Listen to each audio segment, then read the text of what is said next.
വീട്ടിൽ എപ്പോഴൊക്കെ ദോശ ഉണ്ടാക്കിയാലും മനസ്സിലോട്ട് ആദ്യം വരുന്നത് എന്താണെന്നറിയോ?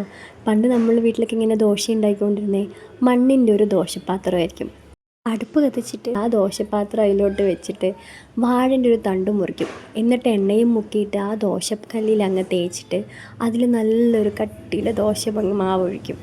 അതിൻ്റെ കൂടെ കഴിക്കാനോ നല്ലൊരു തേങ്ങാ ചട്നി, പിന്നെ ഒരു മുളക് ചമ്മന്തി ഉണ്ടാവും. ഈ ഒരു ചമ്മന്തി ഒരു സ്പൂൺ ഉണ്ടെങ്കിൽ തന്നെ നിറയെ ദോശ കഴിക്കാം, അത്രയ്ക്ക് എരിവായിരിക്കും. എന്നിട്ട് കോലായിൽ കുട്ടികളെല്ലാവരും കൂടി പാത്രവും പിടിച്ചിരിക്കും, നല്ല ചൂടോടുകൂടി ദോശ കഴിക്കാൻ വേണ്ടിയിട്ട്. എപ്പോൾ ദോശ ഉണ്ടാക്കിയാലും ആദ്യം മനസ്സിൽ വരുന്നത് ആ ഒരു മണമാണ്.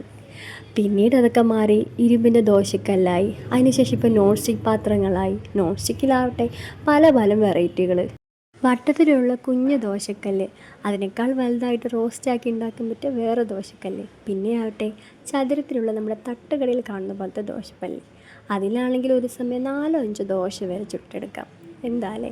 പക്ഷെ എന്തൊക്കെ പറഞ്ഞാലും നമുക്കെപ്പോഴും ദോശൻ്റെ കാര്യം പറയുമ്പോൾ ആ ഒരു മണവും ആ ഒരു ഫീലിങ്ങും അതൊരു വേറെ തന്നെയായിരിക്കും. നിങ്ങൾക്കാർക്കെങ്കിലും ഇതുപോലെ മനോഹരമായി മറക്കാൻ പറ്റാത്ത എന്തെങ്കിലും ദോശൻ്റെ ഓർമ്മകളുണ്ടോ? ഉണ്ടെങ്കിൽ ഒന്ന് കമൻറ്റ് ചെയ്യട്ടോ, നമുക്കെല്ലാവർക്കും ഒന്ന് കാണാമല്ലോ.